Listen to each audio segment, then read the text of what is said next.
Who or what is to blame for recidivism of criminals, and what can be done about it?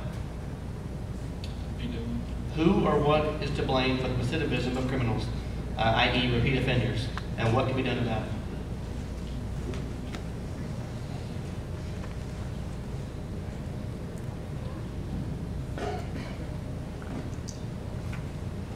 Well, I think, I know lowering the fees probably could help some with the repeat offenders. Maybe having a,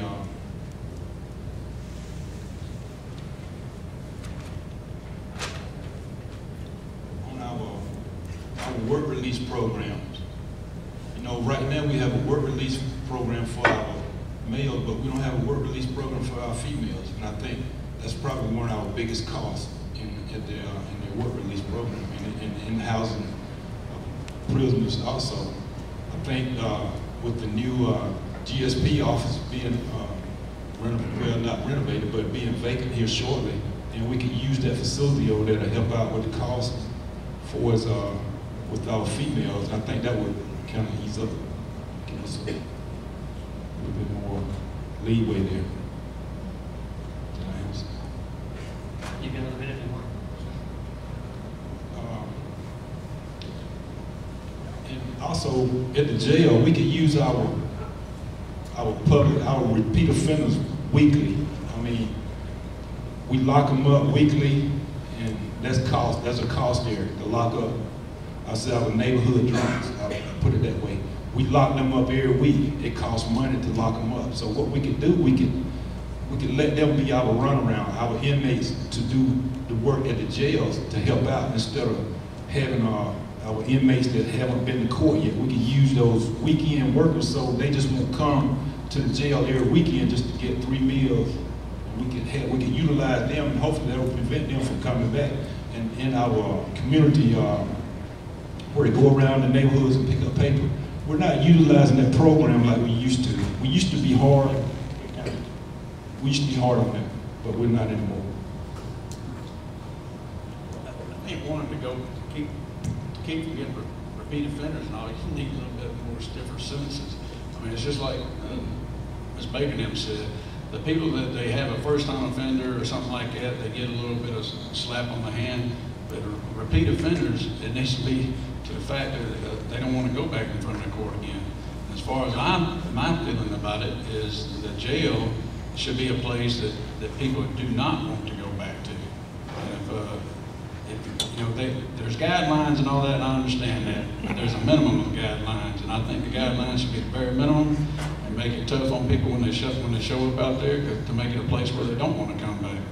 I mean, I'm avid of Sheriff Bureau out in Arizona.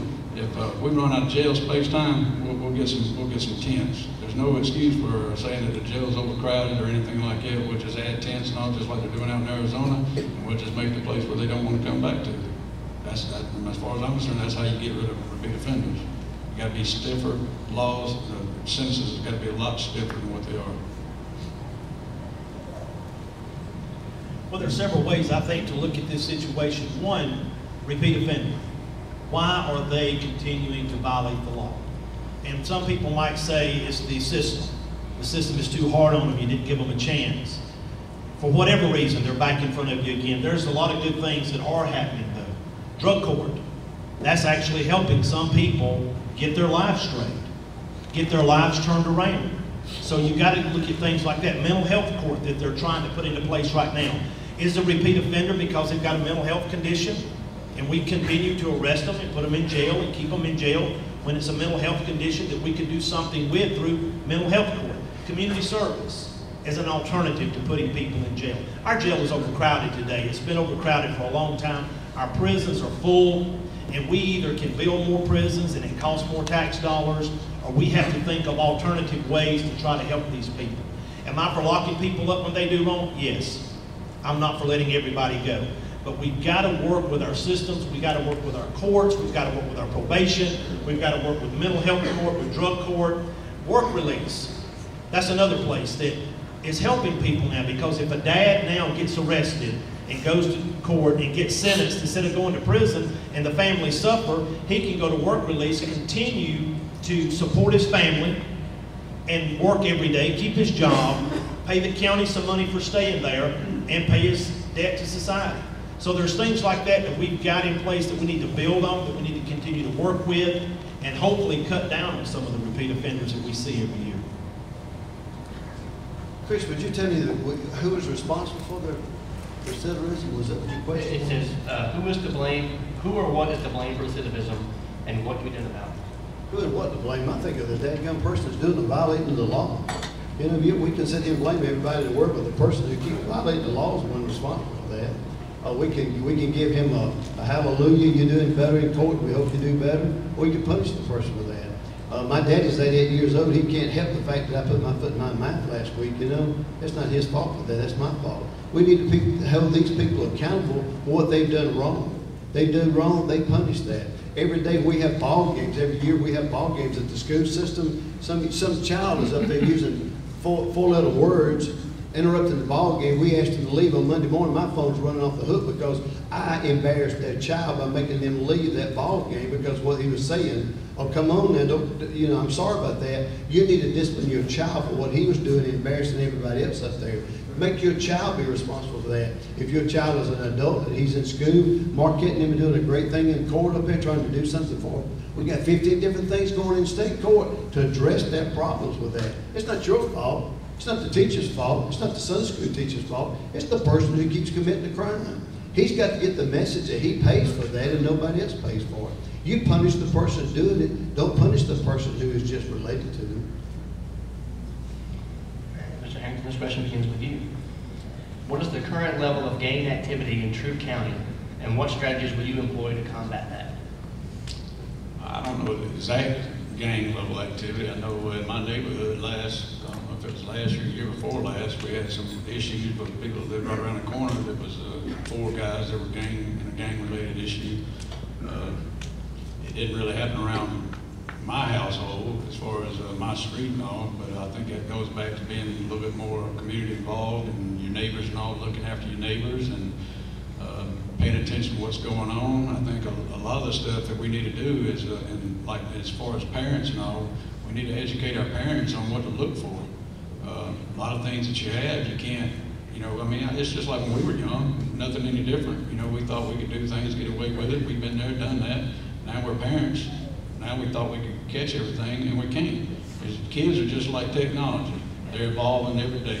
They know the ins and outs that we thought we had everything covered, and we don't. As far as I would like to see a gang task force, because I know that I've heard that they've had gang violence down in West Point. There are certain areas of West Point that police officers don't even want to go down, and the only way you're going to smother it out is to, like Ruben said, as far as task force getting together with the other agencies and all, and flooding that agency and flushing it out, make it where they, you know, just get rid of them, be on top of them. I think for a long time there were gang wannabes in Troup County, but in recent talks with the LaGrange Police Department, we actually do have some gang activity in Troup County. And as Troup County continues to grow, you will see other things like that come into play. There will be more gang activity. We have to take gang activity very seriously, because these people that are in gangs are very serious people and they will commit crimes, even serious offenses.